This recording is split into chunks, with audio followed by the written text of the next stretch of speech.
তো বন্ধুরা নমস্কার সবাইকে। আগামীকাল শুরু হতে যাচ্ছে আইপিএল 2025 সালের প্রথম ম্যাচ এবং এই ম্যাচটি খেলা হবে আমাদের কলকাতার আইকনিক ইডেন গার্ডেন ক্রিকেট স্টেডিয়ামে এবং এই ম্যাচটি খেলা হয়ে থাকবে হচ্ছে কেকেআর ভার্সেস আরসিবির মধ্যে। যেই কেকেআর ভার্সেস আরসিবি কিন্তু ওই 2008 সালে আইপিএলের যাত্রা শুরু করেছিল, সেই কেকেআর ভার্সেস আরসিবি কিন্তু আবার পুনরায় আমরা দেখতে পাচ্ছি ওপেনিং ম্যাচ হিসেবে কিন্তু তারা দুজনে খেলতে চলেছে বা এই দুটো প্রমুখ টিম কিন্তু খেলতে চলেছে এবং এই দলের কিন্তু এই ম্যাচের কিন্তু অসাধারণ হাইপ রয়েছে বর্তমানে। আর বন্ধুরা এই ম্যাচের কিন্তু বড় বড় সেলিব্রিটিরা আসতে চলেছেন। শোনা যাচ্ছে যে শাহরুখ খান থাকছেন, আর সঙ্গে কিন্তু আরেকজন থাকছেন যে তিনি হচ্ছে সালমান খান। সালমানের সঙ্গে নাকি সালমান খানকে দেখা যেতে পারে, এটা কিন্তু সূত্র অনুযায়ী যাচ্ছে, কিন্তু এখনো কনফার্ম কিন্তু হয়নি। তাছাড়া বন্ধুরা এখানে গায়িকা হিসাবে, প্রধান গায়িকা হিসেবে থাকছেন আমাদের বাংলা গর্ব, বাংলার মেয়ে শ্রেয়া ঘোষাল এবং তার সঙ্গে থাকছেন বলিউড অ্যাক্টর অ্যাক্ট্রেস, ওখানে থাকছেন হচ্ছে আপনার বরুণ ধাওয়ান এবং দিশা পাটানি, তার সঙ্গে আরও অনেক সেলিব্রিটিসরা থাকছে। তো এখানে কিন্তু একটা আলাদাই মাহল হতে যাচ্ছে বন্ধুরা। এখানে আমি বলবো যে একটা আলাদাই কিন্তু ওপেনিং সেরেমনি কিন্তু হতে যাচ্ছে। আর বন্ধুরা আমরা যদি দেখি এই ম্যাচে কে এগিয়ে, কার পাল্লা ভারী, কেকেআর নাকি আরসিবি, কে জিততে পারে, তো চলুন সমস্ত কিছু জেনে আসি। তো চলুন ভিডিওটা বেশি দেরি না করে চলুন শুরু করা যায়। আমরা যদি প্রথমে ওপেনিংটা দেখে নিই, ওপেনিংয়ে কিন্তু থাকছেন কেকেআরের হয়ে কুইন্টন ডিককের সঙ্গে সুনীল নারিন এবং আরসিবির কিন্তু ওপেনিংয়ে থাকছেন হচ্ছে ফিল সল্টের থেকে বিরাট কোহলি। তো বন্ধুরা এখানে কিন্তু আমি বলবো যে এই দুইজনের ওপেনিংয়ের মধ্যে কিন্তু আমার কোথাও না কোথাও মনে হচ্ছে যে আরসিবির ওপেনিংটা একটু এগিয়ে, কারণ আরসিবি তো ওখানে বিরাট কোহলি আর ফিল সল্ট তো দুটো একদম খুবই বড় মাপের প্লেয়ার। তো এখানে কিন্তু অনেকটাই পাল্লা ভারী থাকছে আপনার আরসিবির। কিন্তু এখানে কেকেআর ফ্যানরা নিরাশ হবেন না, কেকেআর ফ্যানদেরও কিন্তু এই দুজন ভালো প্লেয়ার। যদি এই দুজনের মধ্যে অর্থাৎ কুইন্টন ডিকক ও আপনার সুনীল নারিন তো আরসিবির বিপক্ষে সারা জীবনই খুব ভালো খেলে, এই দুজনের মধ্যে যদি একজন দাঁড়িয়ে পড়ে তাহলে কিন্তু আরসিবির কপালে কিন্তু কষ্ট আছে।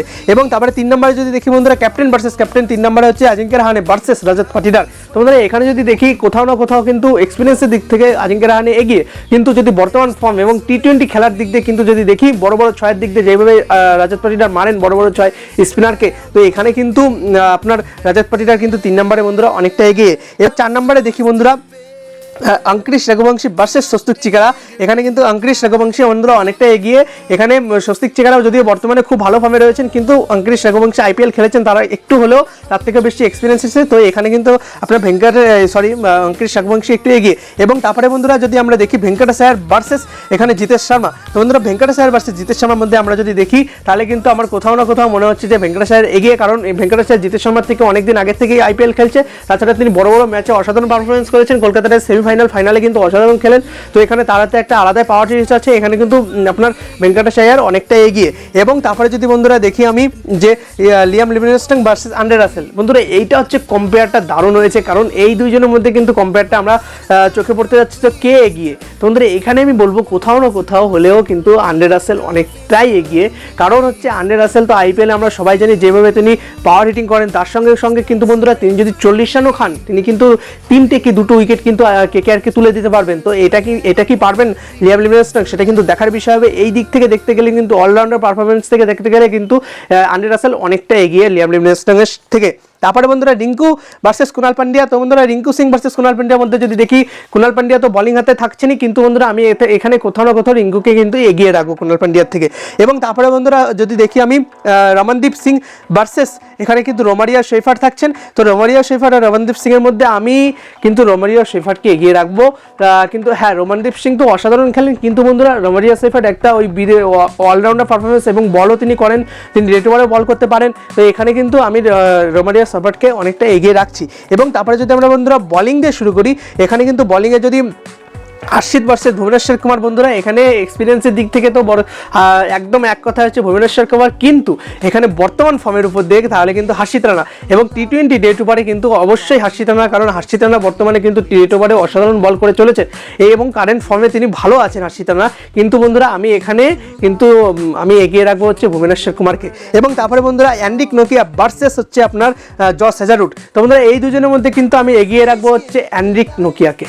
তো কেন, কারণ হচ্ছে বন্ধুরা অ্যান্ড্রিক নোকিয়ার গতি আছে এবং তাছাড়া অ্যান্ড্রিক নোকিয়া কিন্তু একটা আলাদা পেস নিয়ে আসেন, তো ওটা কিন্তু প্লাস পয়েন্ট হতে যাচ্ছে এবং ওটাই কিন্তু আবার মাইনাস পয়েন্ট হতেও পারে অ্যান্ড্রিক নোকিয়ার জন্য, কারণ অনেক সময় তিনি এত পেস করতে গিয়ে কিন্তু তিনি বেশি ভেরিয়েশন করতে পারেন না। ওদিকে কিন্তু জস হেজারউড অনেকটা বেশি ভেরিয়েশন করেন, কিন্তু এই পেসের দিক থেকে আমি কিন্তু একটু হলেও এগিয়ে রাখবো হচ্ছে আপনার অ্যান্ড্রিক নোকিয়াকে। এবং তারপরে যদি আমরা দেখি বন্ধুরা বরুণ চক্রবর্তী ভার্সেস হচ্ছে শ্রেয়স শর্মা।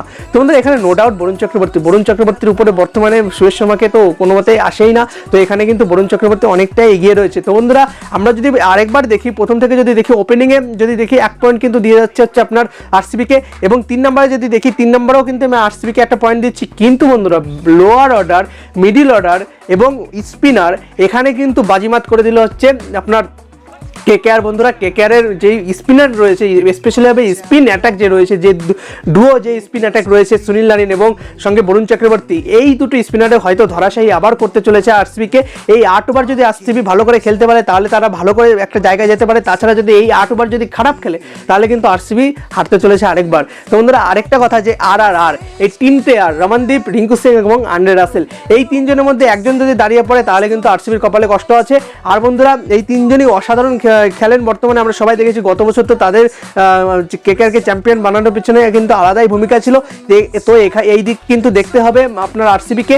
এবং বন্ধুরা আরেকটা জিনিস হচ্ছে যে ফাস্ট বোলিংয়ে আমি কিন্তু এগিয়ে রাখবো আরসিবিকে, কারণ আরসিবির হচ্ছে ফাস্ট বোলিং দেখতে পাচ্ছেন ওখানে জস হাজারে এবং ভুবনেশ্বর কুমার, দুইজন ইন্টারন্যাশনাল বলার রয়েছে। ওখানে কিন্তু একটু হলেও কিন্তু আরসিবি অনেক এগিয়ে রয়েছে। আর বন্ধুরা ওভারঅল যদি দেখি, অর্থাৎ ওভারঅল কে এগিয়ে, কার একটু হলেও পাল্লাটা ভারী, ওভারঅল আমি বলবো বন্ধুরা কেকেআর এগিয়ে। তো বন্ধুরা কেকেআরের পাল্লাটা কিন্তু অনেকটাই ভারী। বলছি না যে কেকেআর জিতবেই, কেকেআর হয়তো মাঠে গিয়ে খারাপ খেললো, তো মাঠে কি করলো সেটা কিন্তু এসে যায় অনেক। আপনি খাতা কলমে হয়তো স্ট্রং হতে পারেন, যেটা আমরা দেখেছি গত বছর মুম্বাই খাতা কলমে সবার থেকে স্ট্রং ছিল, কিন্তু কিছুই তারা খেলতে পারেনি, সেরকম হতে পারে। আবার হয়তো এমন ভালো খেলে দিল যে আরসিবি আবার পুনরায় হেরে গেল। তাছাড়া বন্ধুরা আরসিবি প্লেয়ারে এত ভালো খেলে দিল যে কলকাতা হেরে গেল, তো এরকম কিন্তু হতেই পারে। কিন্তু বন্ধুরা আমি বলবো যে খাতা কলমে যদি দিক থেকে দেখি, তাছাড়া বর্তমান ফর্মের উপর যদি দেখি, তাহলে কিন্তু কেকেআর অনেকটাই এগিয়ে, কেকেআর কিন্তু জয়ের দাবিদার অনেকটাই রয়েছে। তো বন্ধুরা এটা তো সম্পূর্ণভাবে আমি বললাম, আমার মতে আমি বললাম যে কে এগিয়ে কে পিছিয়ে রয়েছে। তো আপনাদের মতে কি, আপনারা কি বলতে, আপনাদের মতে কি মনে হয় যে আরসিবি এগিয়ে না কেকেআর এগিয়ে? অবশ্যই কমেন্টে জানাতে ভুলবেন না।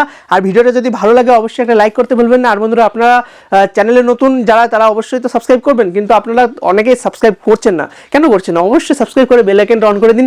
তাহলে বন্ধুরা আজকের জন্য এটুকুই, দেখা হচ্ছে আরেকদিন আরেকটি ভিডিওতে। ততক্ষণ জন্য ভালো থাকুন, সুস্থ থাকুন এবং ক্রিকেট দেখতে থাকুন। ধন্যবাদ।